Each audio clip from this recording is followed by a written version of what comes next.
आज use and थ्रोच्या युगात आपण रोज काही ना काही फेकतोय, पण कधी विचार केलाय का या सगळ्या भंगाराचं पुढे काय होतं? हाच प्रश्न पुण्यातल्या एका तरुणाला पडला आणि त्यातून जन्माला आलं स्क्रॅप डील, ऑनलाईन भंगार विक्रीचं अनोखं मॉडेल. जयेश पखाले, सिंहगड कॉलेजचा मेकॅनिकल इंजिनिअरिंगचा विद्यार्थी. हॉस्टेल सोडताना त्याच्याकडे 100 किलो रद्दी जमली होती. रद्दीवाल्यांना फोन केले पण कुणीच यायला तयार नाही. तेव्हाच त्याला जाणवलं जुन्या वस्तू मार्गी लावणं किती अवघड असतं.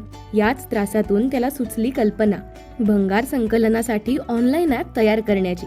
फूड डिलिव्हरी ॲप सारखंच पण भंगारासाठी. कॉलेजच्या मित्रांच्या मदतीने तयार झालं ॲप. ग्राहकाने मोबाईलवरून विनंती केली की स्क्रॅप डीलचा कर्मचारी घरी येतो, सामान मोजतो, पैसे देतो आणि स्क्रॅप उचलून नेतो. इतकं सोपं मॉडेल, पण अफाट परिणामकारक. त्यापुढे या आलेल्या वस्तूंचं विलगीकरण केलं जातं. आता जे काही मटेरियल आपण कलेक्ट करतो यापैकी जवळपास मोर दॅन 60% मटेरियल जे असेल ते आपण डम्पिंग ग्राउंडमध्ये जाण्यापासून वाचवतो. ते नंतर आपल्या वेअर हाऊसला आल्यानंतर त्याचं एक बेसिक सेग्रिगेशन करून ते पुढे ऑथोराइज रिसायकलरला चॅनलाइज केलं जातं. आपण कलेक्ट केलेल्या मटेरियलमधलं कोणताही 1% सुद्धा मटेरियल आपण डम्पिंग ग्राउंडमध्ये पुढे जाऊ देत नाही.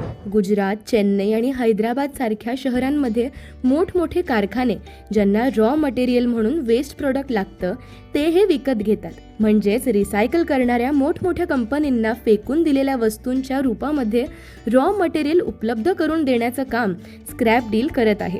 पॉकेट मनीतून सुरुवात केलेल्या या उपक्रमाची 2021 मध्ये अधिकृत नोंदणी झाली आणि आता जयेश सोबत त्याचे भाऊ वैभव आणि गणेश हेही या व्यवसायात खांद्याला खांदा लावून काम करतात. आज स्क्रॅप डीलचे पुण्यात 500 पेक्षा जास्त सोसायट्यांशी आणि 100 पेक्षा जास्त संस्थांशी टायअप आहेत. ते दरमहा 100 टनांहून अधिक स्क्रॅप हाताळतात आणि आतापर्यंत 10 लाख किलो भंगार रिसायकल केला आहे.